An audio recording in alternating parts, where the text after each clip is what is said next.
السلام عليكم ورحمة الله وبركاته بسم الله والحمد لله والصلاة والسلام على رسول الله وعلى آله وصحبه ومن والاه رب اشرح لي صدري ويسر لي أمري واحلل عقدة من لساني يفقهوا قولي. Mes chers frères et sœurs, bienvenue à vous.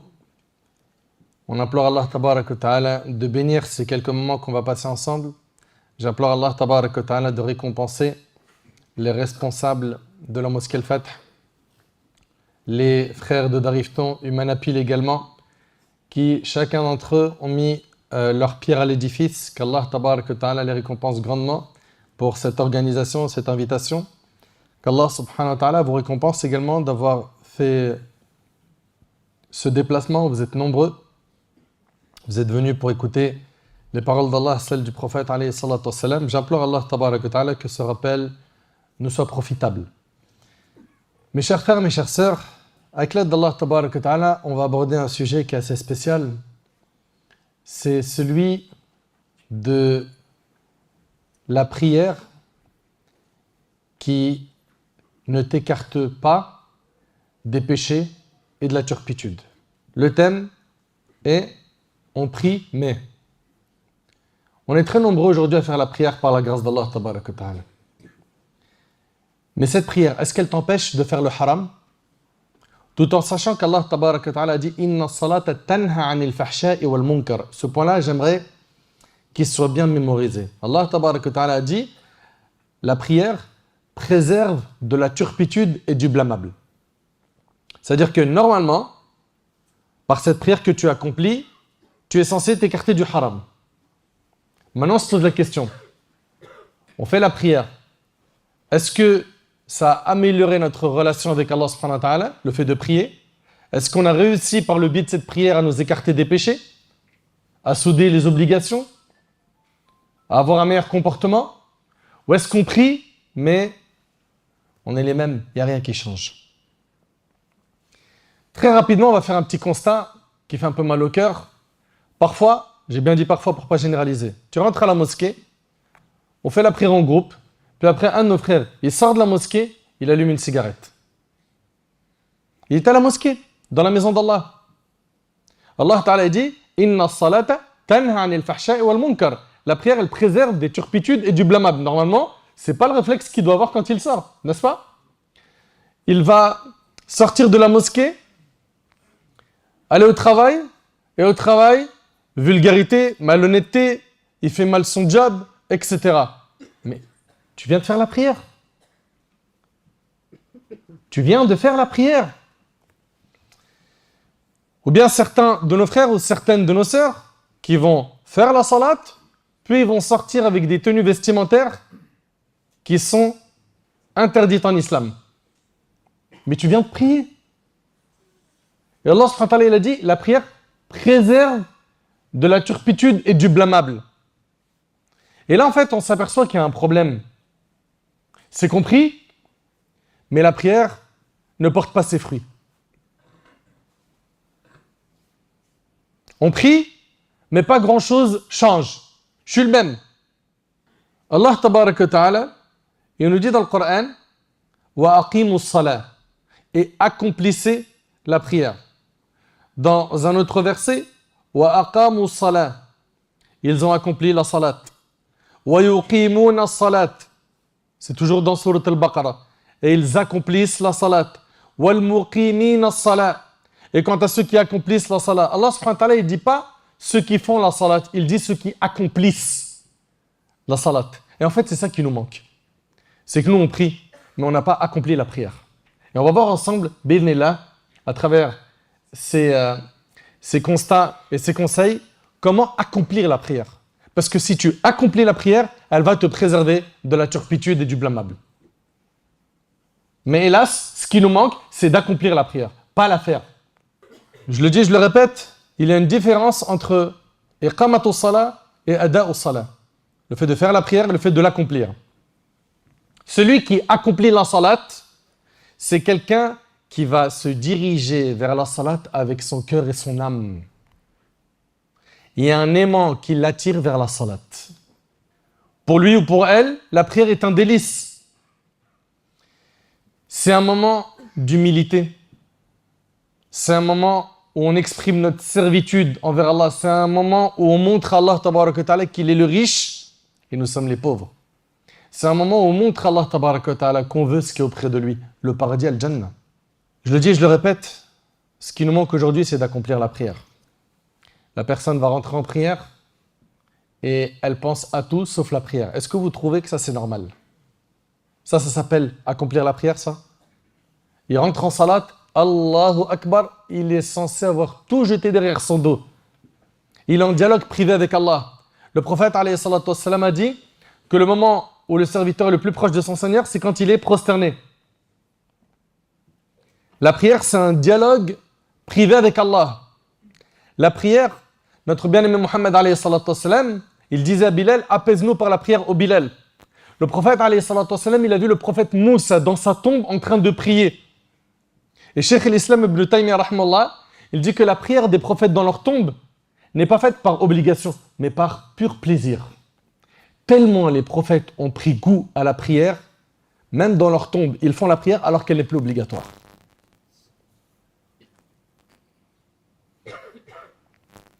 Mais non, certains, ils disent Allahu Akbar, il est en train de, ah ouais, je viens de me rappeler où j'avais perdu mes clés, mon téléphone.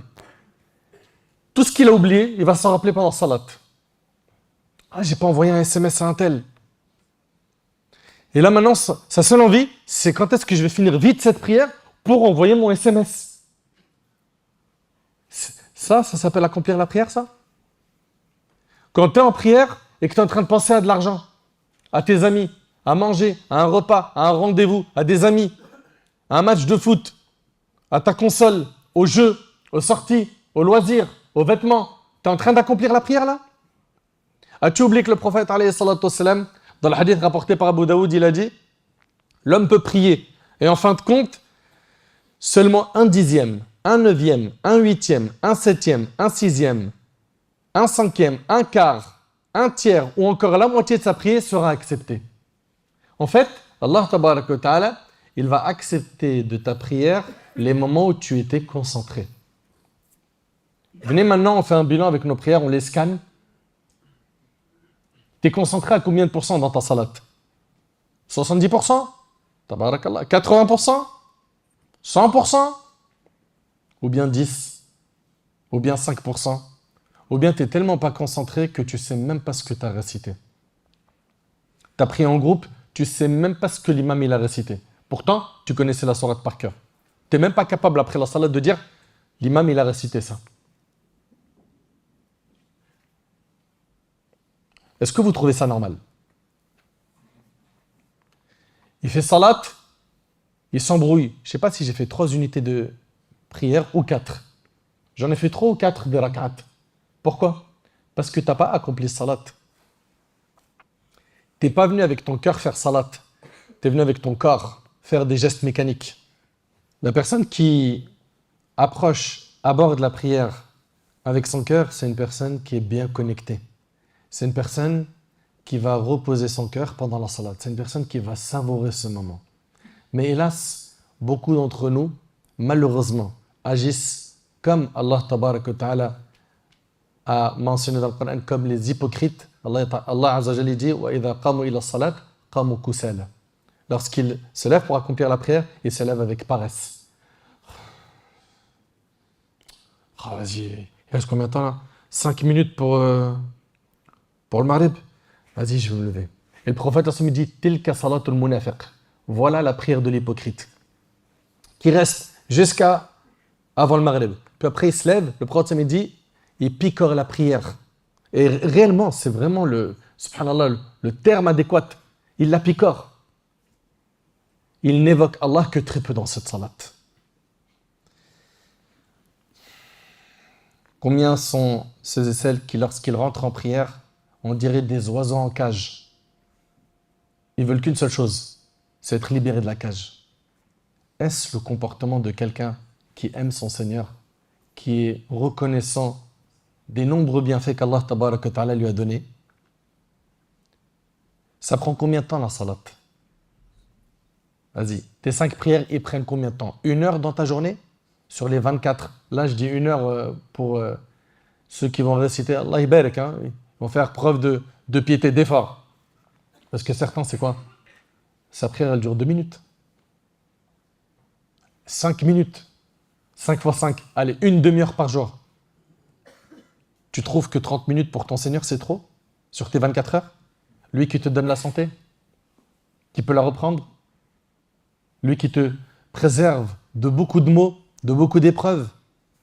Lui qui te donne à manger? Tu as un toit? Tu as. Wa in ta'uddu ni'matallahi la tuhsuha. Allah subhanahu wa ta'ala dit, si vous comptez les bienfaits d'Allah, vous ne saurez les dénombrer. Donc, chacun d'entre nous doit faire le nécessaire. Pourquoi? Pour savourer cette salat. La savourer. On en est arrivé à un stade aujourd'hui où on n'est plus concentré dans la prière. On ne médite plus l'essence de la salat. On ne médite rien. Ni la récitation, ni nos invocations, ni les afkars qu'on prononce, Subhana Rabbil Azim, Subhana Rabbil Azim, on ne médite pas. Normalement, le croyant, le pieux, il doit faire le nécessaire. Pourquoi? Pour approcher la prière avec son cœur. Ali ibn al-Hussein, quand il faisait les ablutions, il devenait pâle. On lui disait, c'est quoi ce qui te touche là pendant les ablutions? C'est quoi ça? Il disait, vous savez, je vais me lever, je vais me tenir debout devant qui là? Là, je vais me tenir debout devant le Seigneur des mondes. Quand l'un d'entre nous, il a un rendez-vous, il est convoqué, ou un rendez-vous avec son directeur, que ce soit un étudiant ou un salarié, tu es appelé par le supérieur hiérarchique, tu ressens du respect, une certaine pression, c'est du sérieux. Tu vas faire attention à ce que tu vas dire. Tu vas pas être en mode clown. Et subhanallah, devant Allah tabarak wa ta'ala, les plus mauvais des vêtements, les plus mauvaises des odeurs, aucune concentration, aucune humilité, prière bâclée, toujours les mêmes sourates, même dans les invocations, tu sais même pas ce que tu dis tellement tu dis vite et n'importe quoi. Et après on se demande pourquoi est-ce que notre prière, elle nous écarte pas du blâmable et des turpitudes. Mais t'as pas accompli la prière, tu as fait la prière. Tu n'as pas accompli la prière. Faut bien comprendre ce point. Certains trouvent donc cette prière lourde. Et donc quand ils vont la faire, c'est rapide et bâclé. Wala hawla wala quwwata illa billah. Vous savez, une parmi les choses qui a fait que la prière n'a plus cette saveur, c'est quoi? L'amour excessif que l'on a pour ce bas monde. On aime tellement ce bas monde qu'on pense qu'à lui pendant la salat. Si nous, réellement, on voulait l'au-delà, ce qu'on ciblait, c'était le paradis, la récompense d'Allah tabaraka wa ta'ala, on n'aurait pas ces prières non qualitatives. Non. Al-Hassan al-Basri, rahimahullah, quand il a parlé de ce bas monde, et qu'il l'a décrit, il a dit, ce bas monde, par rapport à l'au-delà, c'est comme l'Orient et l'Occident. Plus tu te rapproches de l'un d'entre eux, plus tu t'éloignes de l'autre. Plus tu te rapproches de l'Orient, plus tu t'éloignes de l'Occident.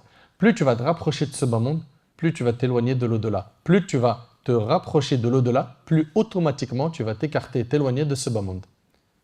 Et là maintenant, il faut qu'on se pose la question. C'est quoi notre but dans notre vie?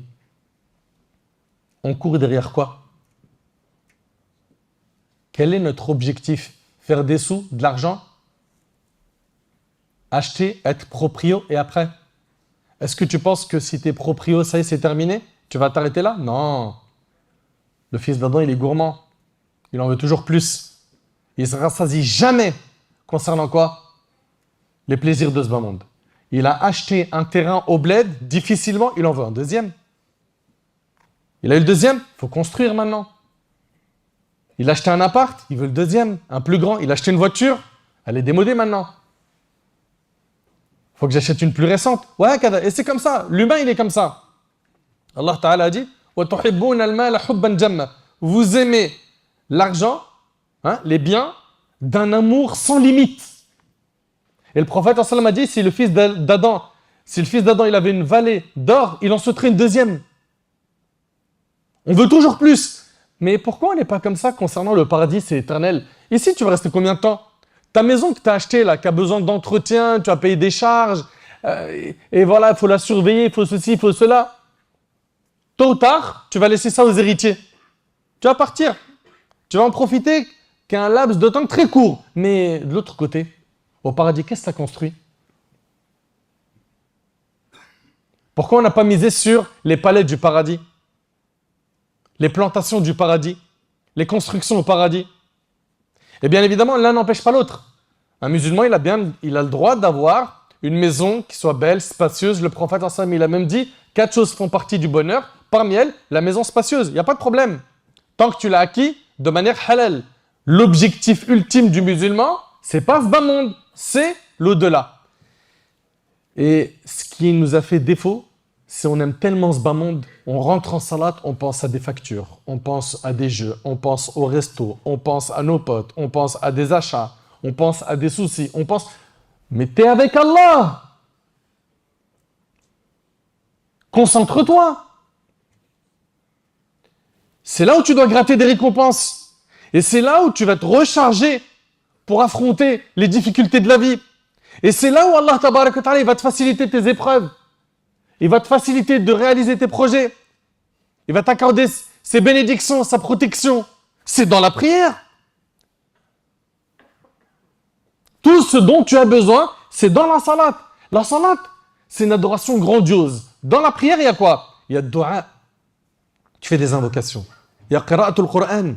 Il y a la lecture du Coran. Il y a l'afkar. Les afkar, les évocations que tu fais. Mais c'est une adoration qui est magnifique. Et toi, tu l'as fait comme ça de manière bâclée.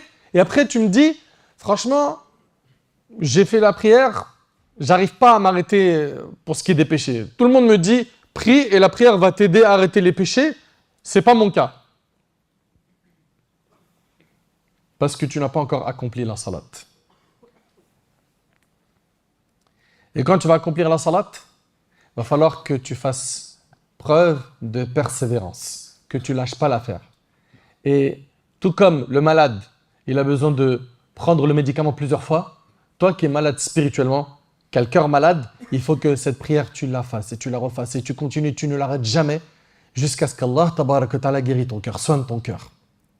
C'est avec cette prière que tu vas pouvoir combattre les addictions, haram, les péchés. C'est avec cette prière que tu vas réussir à te détacher de cette fille dans le haram, de ce garçon dans le haram. C'est avec cette prière que tu vas réussir à changer de fréquentation. C'est avec cette prière que tu vas arrêter les fréquentations illicites. C'est avec cette prière que tu vas réussir à combattre les péchés des yeux. Quand tu seras en train de scroller sur ton smartphone et que tu vas tomber sur une image haram, non, je peux pas. Moi, je suis quelqu'un qui prie, moi j'adore Allah subhanahu wa ta'ala. Moi, je suis un serviteur d'Allah et pas un serviteur de mes passions. Et tu auras donc cette force, cette énergie qui va te venir d'Allah, qui va te permettre de t'écarter du haram. Hélas, on a beaucoup de gens aujourd'hui qui font la prière et qui ont un très mauvais comportement. Ils ont un très mauvais comportement. Et s'ils en sont arrivés à ce point, c'est parce que jusqu'à maintenant, leur prière n'est pas accomplie comme il le faut.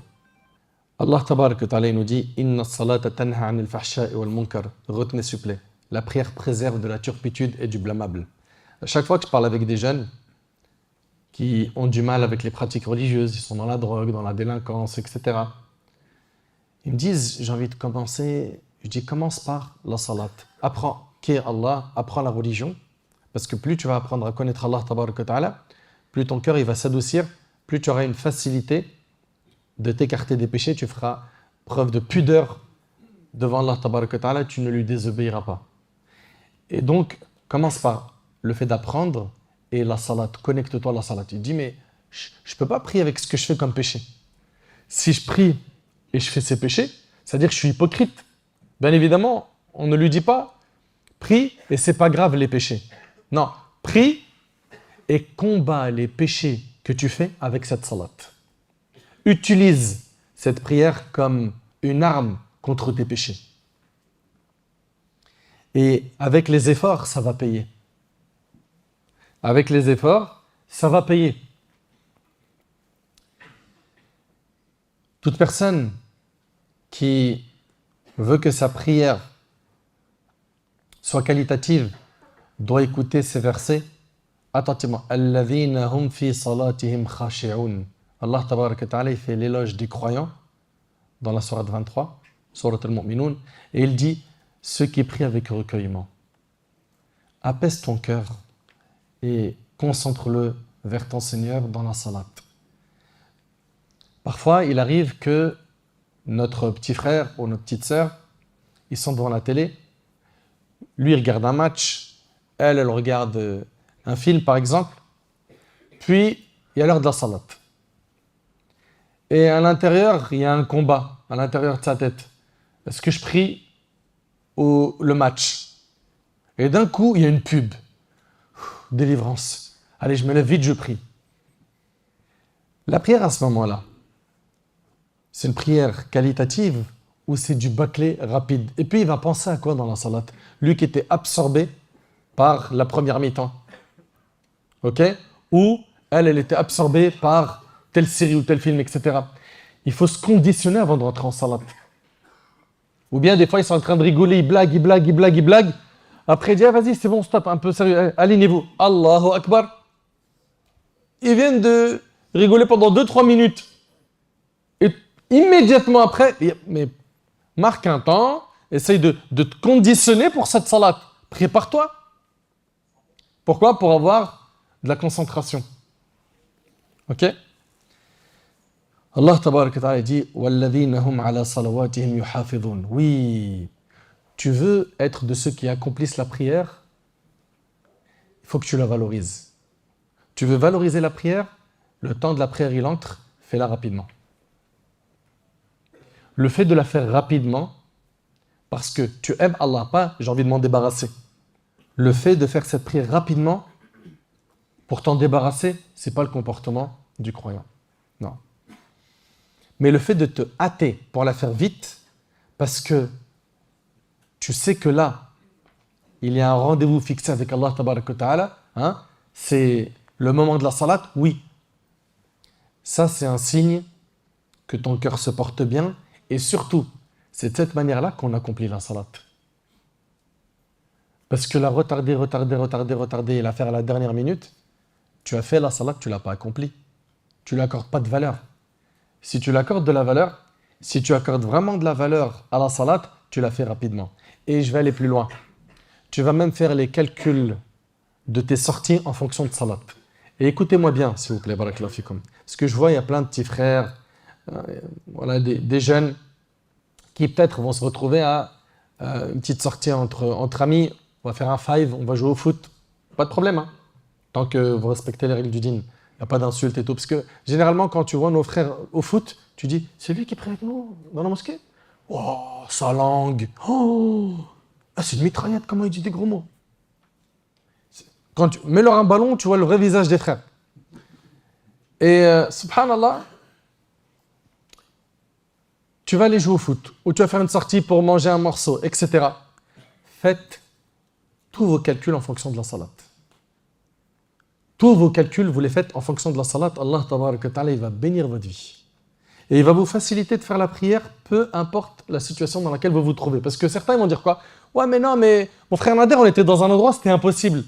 Cherche, invoque Allah, sois sincère. Wallah, Allah il va te faciliter. J'ai juré par Allah. Allah Ta'ala n'a-t-il pas dit wa ma yattaqillah yaj'al lahu makhraja? Quiconque craint Allah, Allah il lui facilite une issue favorable. Combien de fois, moi et d'autres parmi vous, et vous le confirmerez, on s'est retrouvés dans des situations, oh, salat, et Allah il nous a facilité. Oui ou non? Levez la main. Oui ou non? Ça vous est déjà arrivé ou pas? Mais des cas, il y en a eu plein. Plein. C'est parce que juste on a voulu faire une chose, faire dans notre salat une priorité. Allah subhanahu wa ta'ala il nous a facilité. Mais nous, qu'est-ce qu'on fait? On se met des freins. Ah non, moi je ne peux pas prier, hein, je ne suis pas chez moi. Et le prophète dit, c'est-à-dire que toute la terre a été pour lui un lieu de prière. C'est-à-dire qu'on a le droit de prier dans n'importe quel endroit, excepté les quelques endroits qui sont interdits, comme les toilettes, etc. Ou bien t'en as d'autres, ils vont dire, non, mais moi je ne peux pas faire la salade parce que je suis sale. Ça veut dire quoi, t'es sale? Non, je ne suis pas propre. Ça veut dire quoi? T'es pas propre. Mais en fait, on a joué tout à l'heure au foot, je transpire et c'est pas une impureté. Ça ne t'autorise pas de faire sortir la prière de son temps. En fait, c'est pas difficile. T'as pas de raison valable pour faire sortir une prière de son temps. Tu ne peux pas prier debout à cause de ta maladie, tu pries assis. Tu ne peux pas prier assis, tu pries allongé en bougeant la tête comme ça, en faisant imam. Même ce geste avec la tête, tu n'arrives pas à le faire, tu pries avec tes yeux. Tu n'arrives pas à utiliser l'eau à cause de ta maladie, ablution sèche, tayammum. Tu es en voyage, tu peux regrouper les prières. Et elles sont réduites. Au lieu de 4, elles sont à 2 unités. C'est quoi ta raison?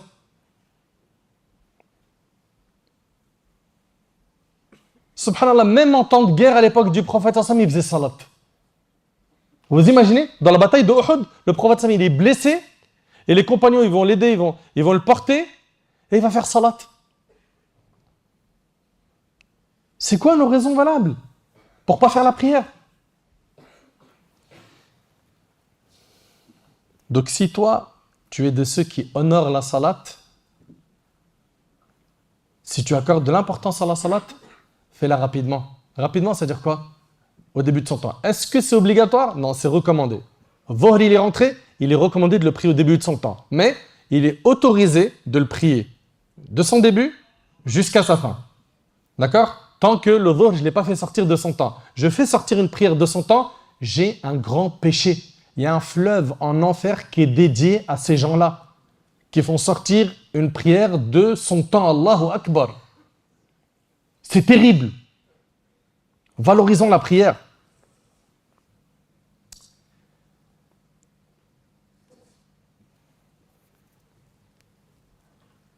Pour que ta prière soit qualitative, concentre bien ton cœur sur celle-ci. Pour que ta prière soit qualitative, apprends à connaître ton Seigneur. Allah tabaraka ta'ala dit wa ma qadarullah haqqa qadri. C'est une réalité, subhanallah. Les gens n'ont pas estimé Allah à sa juste valeur. C'est une réalité.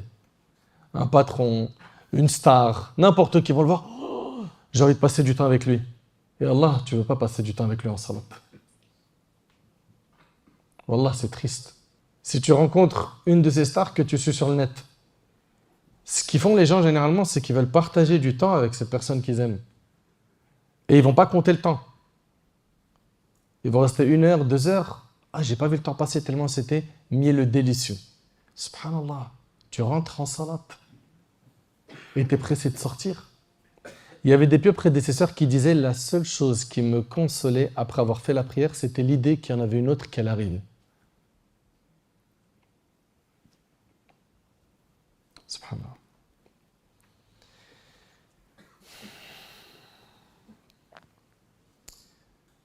Aussi, toi qui vas rentrer en prière, chaque acte et chaque parole dans la prière est censé te rappeler la grandeur d'Allah tabaraka ta'ala. Tu as dit Allahu Akbar. Tu dis Sami Allahu liman hamida. Tu as dit Subhana Rabbi al-Azim. Toutes ces paroles-là, médite-les, comprends-les. En les comprenant, la prière va avoir de la valeur dans ton cœur et tu vas l'accomplir.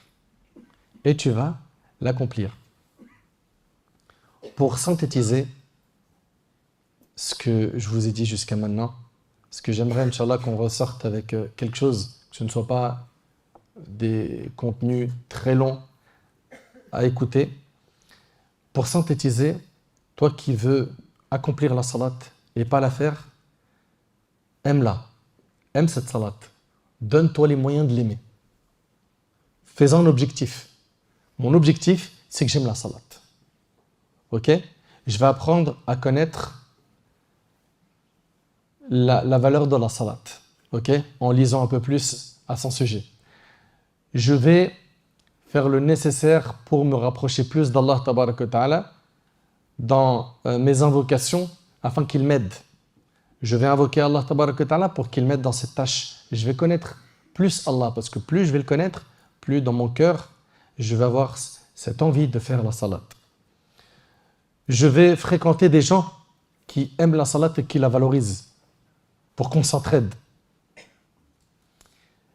Je vais donc me concentrer pendant salat et l'accomplir du mieux que possible avec mon cœur Pour synthétiser donc tout ce que vous avez entendu, cette prière, il faut la faire avec le cœur, avec son âme, hein, l'aimer, nous donner les moyens de l'aimer, nous débarrasser de cet amour excessif qu'on a pour ce bas monde parce que c'est l'obstacle qui nous empêche d'accomplir la salat.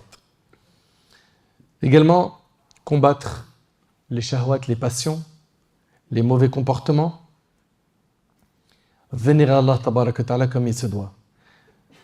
Si tu vides ce cœur de tout ce qui est néfaste et tu le remplis de tout ce qui est bon, de la foi, de l'amour d'Allah, etc., eh ben, tu vas voir que quand tu vas accomplir la prière, tu ne voudras plus en sortir. À l'image du prophète alayhi salatu wassalam, qui faisait des prières qui étaient longues. Hudhayfa ibn al-Yaman, c'est rapporté par Muslim, et c'est avec ça que je termine. Il a prié avec le prophète sallam une prière surrogatoire. Le prophète sallam, en une raka'a, il a récité Surat al-Baqarah complète, dans une seule unité de prière. La deuxième sourate, et dans cet ordre, il a récité Surat an-Nisa complète. Puis après Surat al-Imran complète. Tout ça en une unité de prière. Tout cela en une unité de prière. C'est parce qu'il savourait la salat. Le prophète, dès qu'il avait une épreuve, une calamité qui le touchait, il commençait par salat. Salat, salat, salat, salat. Si nous donc, on veut aujourd'hui nous écarter des péchés, eh bien il va falloir qu'on accomplisse la salat. Est-ce que vous avez compris la différence entre faire la salat et l'accomplir? Est-ce que vous êtes d'accord avec moi qu'on a été très nombreux à la faire et pas l'accomplir? À nous de corriger ça. Et ça ne va pas venir du jour au lendemain. Le prophète, qu'est-ce qu'il a dit à Mu'adh quand il lui a dit qu'il l'aimait? Il lui a dit de dire après la prière Allahumma a'inni ala dhikrika wa shukrika wa husni ibadatik. Oh Allah, aide-moi à t'évoquer, à te remercier et à bien t'adorer. Et à bien t'adorer. Donc demande à Allah de te donner la force, hein, de t'aider à bien l'adorer. Parce que toi, sans l'aide d'Allah, tu es incapable. Tu ne pourras pas. Tu ne pourras pas y arriver. Mais avec l'aide d'Allah, tabaraka wa ta'ala, ça va le faire. Bi'idhnillah. J'implore Allah subhanahu wa ta'ala qu'il fasse que ce rappel nous soit utile. J'implore Allah tabaraka wa ta'ala d'améliorer notre relation avec lui. J'implore Allah subhanahu wa ta'ala de nous accorder la guidée, la piété, la véracité dans les paroles et les actions. صلى الله سبحانه وتعالى أن ينفعني بما قلت وأن ينفعكم بما سمعتم هذا والله أعلم سبحانك اللهم وبحمدك أشهد أن لا إله إلا أنت أستغفرك وأتوب إليك جزاكم الله خير